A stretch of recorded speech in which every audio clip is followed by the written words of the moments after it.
Today's program, I should say, will be somewhat unusual, I suppose, when judged against your sort of baseline Washington, D.C. think tank event, and it will be different in at least two ways. First, it will be the first public live show of our podcast, the Eastern Front, on which Julia, Giselle, and I talk about the challenges to European security that have erupted along the line running from the Baltic Sea to the Black Sea, and about why those matter to the United States. By the way, you can find all 173 episodes that we've recorded thus far on Apple Podcasts, Spotify, or wherever you get your podcasts. And secondly, after a 45-minute conversation, we'll screen a film, which is also not commonly done at research organizations of this kind. The film is called Before Bucha Was Abkhazia. It's a documentary that I think provides a very compelling body of evidence suggesting that there is a common thread going through Russian actions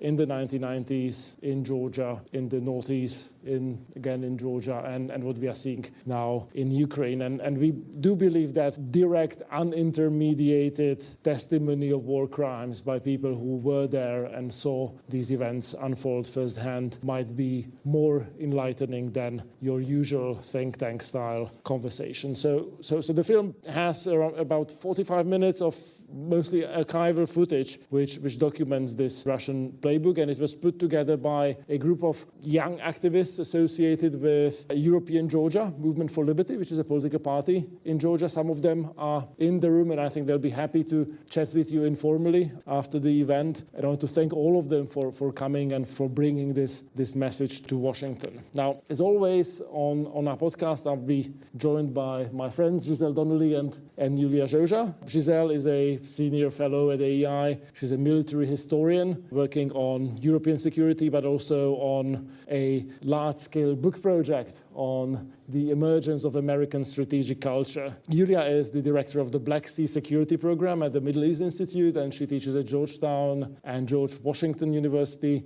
And she's also working on a manuscript on the Black Sea and Black Sea security. We are very lucky to welcome Giga Bokeria to our podcast and to AEI today. Giga is the leader of European Georgia, a political movement, political party in Georgia. He served as Deputy Foreign Minister of Georgia. He served as the National Security Advisor to President Saakashvili. He was a member of parliament. He was also a student activist back in the day, founder of the Liberty Institute, one of the key figures in the Rose Revolution of 2003 that set Georgia on the path towards liberal democracy, pro-market reforms, and a European future for Georgia. Giga, welcome. It's a tremendous pleasure to have you at AEI. Now, I envisage that we'll end up talking sooner or later about current events in Georgia.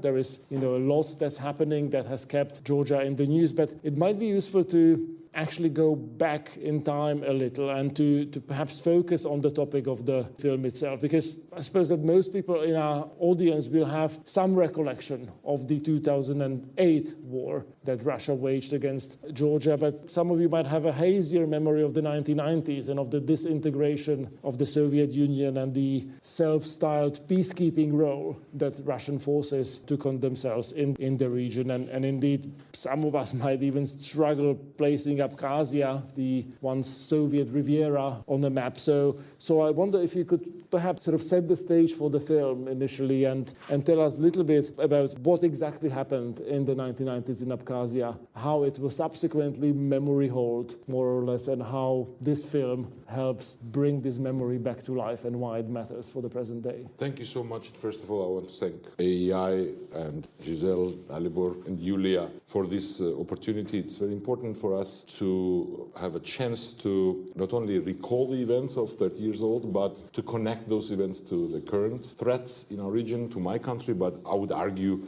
much further than our country. I want to use the opportunity from this stage to thank everybody who helped us to gather the material, the evidence, and then to shape the product that you will see, or part of the products that we create. And some of them, as you said, are here and using the chance. And there are people back home who've been throughout all these years gathering this material, people from the civil group Abkhaz Union. I want to use the chance to thank them, and Liberty Institute and Tabula. Now, about your question, why we consider it important and what's the connection and what was happening then.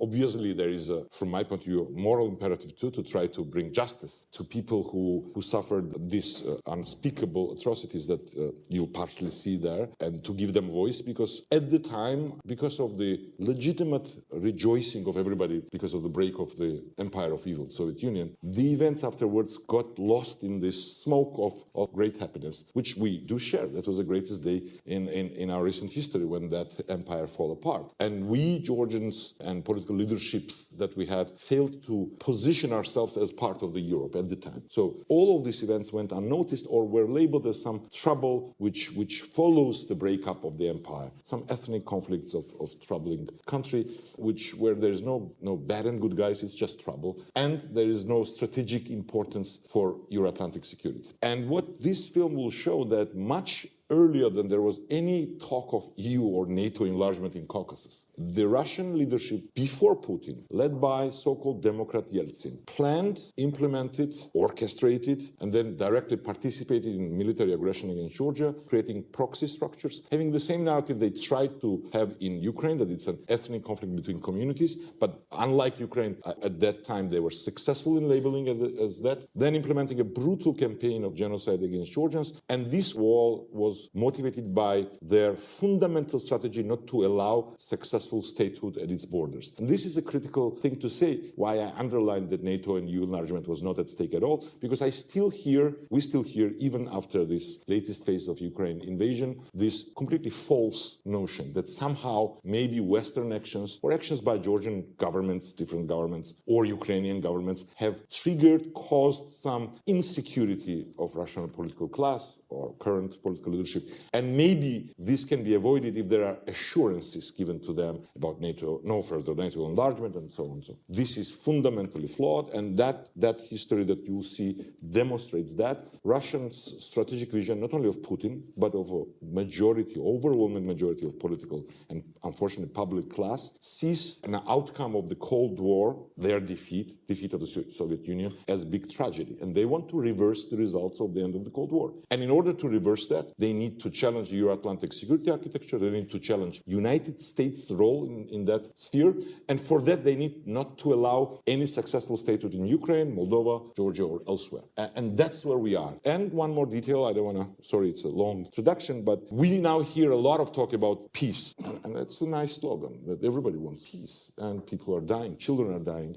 And it's sometimes very, in a good way or bad way, seducing to say that, well, we must do everything to have peace. And I won't even argue into discussion what is a fair peace or not fair. Obviously, you understand all that. For me, a fair peace in Ukraine or Georgia is when Russian occupying troops are out of our sovereign territories. But even without that, what this movie shows, and recent history of any negotiations with Russian regime shows, that until there is a clear political military defeat that they face, any peace negotiations, any peace deal will be used for further aggression. So for those who want peace, let's say peace is not achievable. There'll be more bloodshed, more victims, more children will die if unfair and unjust peace, or peace without clear defeat of Russia, is achieved for time being. And that's what happened in Abkhazia 30 years ago. That's what happened in Georgia in 2008. That's what happened in Ukraine after the first Crimean invasion, the Minsk Accords. That led us to the current situation. And any further attempts to pacify situation by some temporary deals will bring more bloodshed, more resources. And last but not least, I need to come back to the fundamental issue, because I think it resonates with the debate which is here in the US now. Again, any postponement of reaction to Russian aggression in Ukraine until it reaches further Western countries, and the notion that Russians don't target US is also fundamentally flawed. For them, US is a heart of evil, and they need to attack US interests or Western interests anywhere they can reach. They can be allies with Islamist fundamentalists or left-wing guerrillas, doesn't matter ideologically. The same way as it's an outrageous mistake to consider Putin or Russian political class as defenders of any values whatsoever. And they claim now that they're defending so-called conservative values from their point of view, from woke extremists, liberal, globalist West. But they had some success in penetrating that idea, and we need to fundamentally reject that. They would quote woke left when they want to label US as racist. They will quote Tucker Carlson when they want to say that woke extremists are a face of modern Western civilization. They'll do both at the same time. They can afford to be contradictory. And we need to completely dismiss this notion and label them as what they are. Enemies of liberty everywhere, enemies of US as a leader of the free world, enemies of any free nation who wants to have a sovereign state like Georgia, Ukraine, Moldova, or anywhere else. I wonder if you could, perhaps for the benefit of the audience here, just sort of like zoom in into the 1990s and just describe sequentially what would happen. If I may, I will not zoom too deep, but just a couple of words what predated that. That Georgia, many might not know, had a chance to have first democratic republic as early as 1918, and we had first republic, we had elections. Social Democrats won. I'm no fan of Social Democrats, but they were European Social Democrats. Unlike Russian Bolsheviks, they didn't exterminate their opponents. There was a very tough political battles in our parliament, but it was European coexistence. And what is remarkable about Abkhazia and about many other parts of Georgia where there were ethnic minorities, there were 3 elections held, federal and 2 local elections, including in Abkhazia, where population participated, and there was a political consensus reached to have a joint federal state. And that's very important. Russians, both red and white Russians, tried to interfere, but they were rebuffed until 1921, when under Stalin's initiative, our statehood was crushed in blood. After that, instead of having civic nationalism, the Soviet regime, under Stalin's guidance, have installed the chauvinistic, tribalistic ideology inside our communities and have cultivated hatred for decades. So when we arrived at the end of the 80s, when majority of Georgian public were cheering for getting back independence, they managed to cultivate inside Abkhazia a political cluster under ethnic wrapping who would cheer for preservation of Soviet Union. So that's why if you take archive footage, you will see that Georgian soldiers are pulling down the Lenin statue, which was proudly preserved by local separatist authorities. But what is most important is that all of it was FSB coordinated. You will see in the film that the major organization which led the military action against Georgia was a confederation of North Caucasian peoples. And it was very comfortable to say it's not Russian conflict, it's like Caucasian tribes fighting each other. But you know what happened to that organization? It disappeared after Abkhaz War. And people who were connected with them, we found evidence later on, including those who then were implicated into terrorist acts, like Mr. Basayev, some of you might know, were directly working at the time for Russian special services. So this was a conflict which brewed for years before it broke out, and the core of the conflict was that you had Russian proxies who jeered that Soviet Union must be preserved, and you had Georgian public, Georgian community, Georgian political forces who were striving for independence, and then Russians managed to transform this debate into an ethnic rivalry and ethnic clashes. And then the story was that it's a fight of small ethnic nation against big invader Georgia to give them independence. And you'll see that this is the flag which Russians try to use even now, but in that case they were successful, not only militarily but also ideologically and propaganda-wise. Even amongst our partners, the cliche up to date is that it was Georgia-Abkhaz conflict. And that's something we challenge based on all of these materials that we gathered here, that all of these individuals which are participating that were under vertical of military and security command of Russian forces on the ground and starting from top level. And some people that you might hear the name Shoigu, who is now Minister of Defense. And you'll see in the film that he was a key figure then, mediator between Georgian and Abkhaz forces, and of course, playing the game that Georgia was an aggressor and then orchestrating the offense. So you will see that we had Ukrainian volunteers in this film who fought on Georgian side, and some of them, very young, very articulate, are giving us some visionary statements saying that they are here,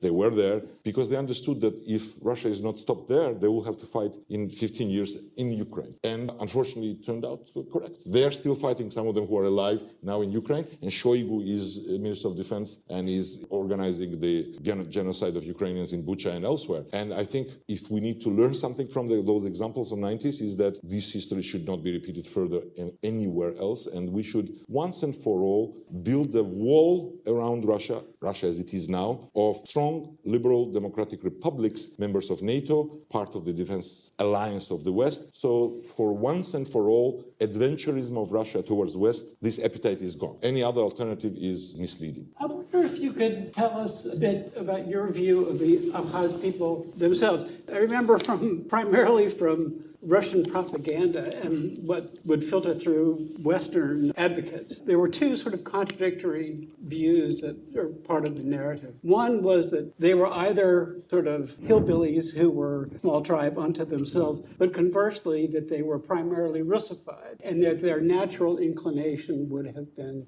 to remain, if not part of the Soviet Union, then looking to Moscow for political leadership. Tell us how that's right or wrong. I think the second description is much closer to reality. Not Russified in a sense that they would identify themselves as Russians, but they would identify themselves as part of the Russian world, Ruski Mir, and would opt for any arrangement where they can be junior partners in a Russian arrangement other than that. But when I say they, it will be wrong to condemn all ethnic Abkhaz to have that view. I think they haven't never had a chance of a free debate together with other citizens of Georgia, unlike 1918, 1921. That's why I recall that moment, when there was a small brief period to reconcile your ethnic identity with your civic political identity of being a citizen of a bigger country, which was successful at the time. After that, any attempt to do that on the side of Abkhaz community would be reacted with repression. I mean, we had several examples of ethno-separatistic view holding leaders domestically who became critical of Russia and then, as in many other cases, died in mysterious circumstances. So anybody who tells me that, well, we should take into account the position of Abkhaz community, I say yes, of any citizen of Georgia, for me, regardless of ethnic origin, we should take. What I reject is this, tribalistic approach, that there's one tribe, another tribe, and, well, okay, whatever Russians did, you need to talk to them to make a deal. First of all, there can be no real talk until Russia controls security on the ground, because the free debate is not possible there. And secondly, unfortunately, Russians, as in many other cases, have installed in domestic community leaders, those who are alive, the openly ethno-apartheid style ideology. So you have first-class citizens, second-class citizens, and a minority of ethnic Georgians who survived the genocide are openly considered as citizens with no rights. Their language cannot be used in schools. Any free speech will be suppressed with brutal force, and they cannot vote in their illegitimate elections, even, symbolically. So, not to give you many other examples of brutalities which are ongoing as we speak, but so that cannot be defeated by dialogue between communities. That can be only defeated when the force which have installed this poisonous ideology is defeated. And then, of course, it might not be an easy process of engagement of communities who had a history of this kind of bloodshed, but I think it's completely doable with Georgia becoming a functional, liberal, democratic republic where all citizens with their local self-government or regional self-government can feel that their rights will be protected. So I'm pointing out the obvious here, but I have to do it anyway. I think you mentioned That's maybe scholarship. Yes. I think you mentioned maybe once, if at all, Putin, right? And I think it's important to underline, because here in the West, both in the United States and in Western Europe, we still are very much entrenched in this understanding that it's a Putin problem, not a Russia problem. And if Putin would only go away, this would solve the problem. The second point, and then I'll get to my question very briefly, is that this resonates very deeply in the entire space that we're talking about. In 1989, Gorbachev, that we associate with the more benevolent Russian or Soviet leader, was visiting his counterpart in Beijing to set the stage for what we see now as a strategic partnership between Russia now and China. And at that same time, in Georgia, there was to be re-independent Georgia, where protests of hundreds of thousands, in Ukraine, tens of thousands, all around this region, Baltic, of course, too, and he crushed them one by one, including with victims. And then we're going into 1990, 1991, 1992, what you're describing on the eastern side of the Black Sea. On the western side of the Black Sea, in Moldova, it's the same thing. It's almost a copy-paste in the same format of war, and then creating a negotiation format in which the aggressor is part of the mediators. And it's something that we are inheriting in the region generationally, and we still haven't found a solution to it. So you've already pointed to that. I want to move us a little bit further into the future and ask you about how the pain and the memory of the early 1990s as well as 2008, and maybe you can differentiate a bit to the extent that it's possible, is having an effect and an impact now in Georgia. We know that the government in Georgia has been actively trying to amplify this fear that people have legitimately. In Moldova, they have a similar fear that these things could happen again and genocide could happen again. But the Georgian government has been actively trying to amplify and instill this fear further with the argument the Americans are trying to drag us into the war, the Ukrainians are trying to drag us into the war, and we should be staying away from it. And so with that in mind, would you talk us through how this is being handled today from the side of the government, but particularly what kind of an effect this has on the Georgian population? I will, but let me first say, because you started with saying that I mentioned Putin only once, that is not because I don't see him as a pinnacle of evil, but you're absolutely right. It's my deep belief that it's not a personal Putin problem, what we see in Russian politics. Nevertheless, I would say removing Putin will be a good news in any case. So I'm all for it if it will be done one way or the other. But our experience shows that we have a deeper problem in the whole Russian political society and political class in general.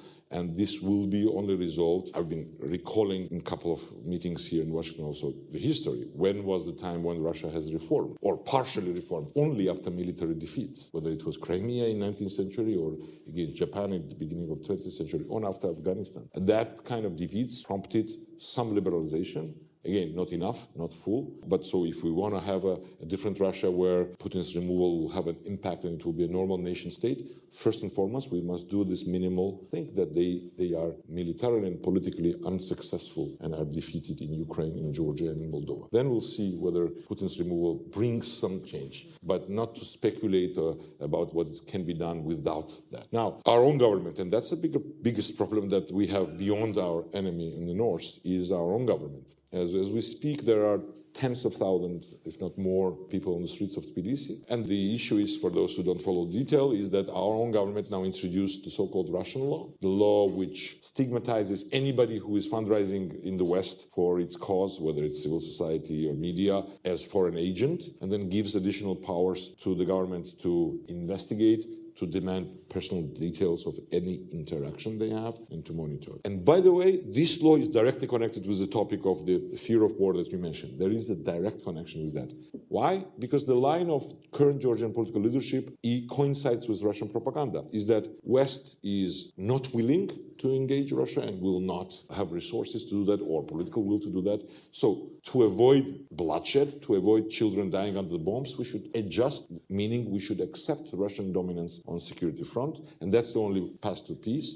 And all these NGOs and media groups which criticize this line or criticize government for civil liberty issues or democracy issues are agents of those forces in the West who wants to use us as proxy. And of course, the second line, which I also mentioned, the issue of identity is also strongly there. So to paraphrase one Putinist politician in Georgia said, they don't want to defend us, but they want to make our children gay. So that's, in one sentence, that's what the line they're pushing. And I would say the first part is much more powerful. I mean, of course, both are poisonous lies, but first is powerful. Why? Because it has an element of truth that there was a time when, despite 90s, despite 2008 and Crimea, there was no readiness in the West to see Russia as a security threat for Euro-Atlantic architecture. And hence, there is rational ground to argue that we need to survive in that reality. Of course, the fundamental line that premises that there is not a single example in our neighborhood of a nation who made peace with Russia without position of strength and is successful as a state. None of examples. Only those who were persistent in their transformation, like Baltic states and Poland, are now peaceful, prosperous nations. Still under threat, but still. Those of us, Ukraine, Georgia, Moldova, whose leaderships at different moments have tried this balanced politics or didn't reform their countries or tried deals with Russia, have paid a heavy price. And I would say Ukrainians, and we paid a price for corrupt and dysfunctional Shevardnadze regime at the end of the 90s, when Russia was weak and we didn't use that moment. And I would argue, if I dare, that Kuchma's policies were, and then Yanukovych, of course, are the reason why Ukrainians have to heroically fight and have such a sacrifice now. And I would argue not using current moment to solidify our sovereignty will force us to pay much bigger price in the future. Any deal with Russia as it is now will cause much more bloodshed in the future for all of us, as I said. So my own government is playing this card. They've been partially successful until very recently in misleading part of the public that they are not anti-European, they're not anti-Western, they're just cautious. And by the way, until the latest couple of years, their statements were not much different from some European countries' MFA statements. So they say, we are European. We're just saying, oh, look, they want us to make a deal with Russians. They are telling us to do that. So they've been using that. And, fear of war is a normal fear for any normal person, a patriot person. So if the government who is supposed to protect you and is elected to protect you is telling you that, that is not a weak message. But I think now our own government and the oligarch who controls the government has bitten more than they can chew. And we see the reaction on the streets. And hopefully this reaction will transform into a political support for political change. And we know that the elections are coming very soon. Of course, there's a risk that government's reaction with announcements of counter rallies could lead to violence. And that's a dangerous scenario. And that shows how responsible the oligarch's government is. But we will do our best, and it's my hope and my belief that there will be such an overwhelming position of society, such a huge majority and such a big moral majority that it will thwart all of those attempts by our own government to turn us into a situation which Belarus has now. Because that's the path where they are. It's not Belarus yet, but we know that we cannot be complacent that even with brave people of Belarus, if you allow the regime to consolidate to that degree, then even with heroic protests, you might not get liberty easily back. And that's why people are on the streets in Tbilisi, in Georgia. And I hope it will finish with us having a government which will have our national interest at heart and not just preserving the power at the expense of our future. Before we open it up, can we just ask you to talk a bit about 2008? We've kind of... I missed that. Yeah, I did. Okay. The biggest difference between 2008 and 1990 was that Georgian state was in better shape. Not enough to secure our territory fully, but uncomparable to 90s when we had chaos and this complete dysfunctionality, and still, despite insufficient reaction from the West, compared to 1992 and 3, we had support of our partners. 5 presidents arrived in Tbilisi. I used the opportunity now to thank all of them. It was late President of Poland Kaczynski, President of Ukraine, Yushchenko, President of Estonia, Lewis, President of Lithuania and Latvia, foreign ministers of Sweden, Carl Bildt, and current Prime Minister of Finland, who was the foreign minister. They came. And there was a statement by Bush administration that they're sending military humanitarian aid via planes, and very strong statement, the second statement, which I think was decisive, demonstrating to Putin that it's a risky situation for him if he proceeds further. Of course, what happened afterwards with the reset was a serious mistake, to say the least. But again, compared to 1993, in 2008, we had this reaction. Georgian state, which was in better shape, and an international reaction, which was late and insufficient, but uncomparable to complete darkness on 93. So again, I want to use the moment to thank everybody who contributed to chance to survive as a state in 2008, despite Russia's declared goal of regime change, and which would mean in that context removal of statehood. Not because any particular government is sacred, but if Russia is allowed by military action to install the government they want, that is the end of statehood. So it was Secretary Rice who responded to that request with firm position, and I want to use the opportunity to thank that. Having said all of this, I think there was a deep mistake prior to that by some good people everywhere, including in this town, of underestimating the threat of Russia. And by the way, I use the chance that I sometimes hear that even now, saying that there is another country east of Russia, a big one, with huge resources, which is the real threat. And Russia, because it showed its dysfunctionality, is not. And I think it's also more than a crime, a mistake, to paraphrase one historic figure, because they are together. And it only makes sense to respond to the aggression now, rather than allow this alliance of totalitarian states to attack free world from different directions. That would be a danger. Neutralizing a weak link of that alliance is just rational. So saying that there is other big danger, so let's ignore this one, will bring that other danger, will turn that danger much bigger threat. Indeed. So now is a moment, I think, to bring in our audience into the conversation. Let's start here. Good evening. I'm Giga and Dalibor. Nice to see you again. Giselle, Yulia, pleasure to meet you first time. I'm Chris Orr. Previously, I was senior defense editor for 1945. Now I'm dual-hatted as a military writer for simplifying.com, and I publish my own Patreon page called The De-Arsenal of Democracy. See what I did there? Anyways, I have a two-part question. I'm not sure if this is a perfect analogy, but just my initial reading about this event, I see some parallels with some atrocities that Russia committed against Poland, namely one, the Katyn forced massacre under Stalin during the Second World War, and more recently 2010 under Putin's regime, the Smolensk air disaster. So I'm wondering if the Russian government is committing the same degree of denial and obfuscation on the Abkhazia atrocities as they were in those two Polish incidents. The second part of my question, think back to the event we had last year when the Belarusian opposition leaders. So what efforts are being made besides this project by the opposition leaders to make sure that this event is not forgotten? Thank you. Shall we collect your question as well? I'm Peter Humphrey, an intelligence analyst and a former diplomat. I've met with parliamentarians from your country, and some believe it may be possible to join NATO, even under recent circumstances. And given the Article 5 commitment, I don't see that happening. You've got Russian troops in Transnistria,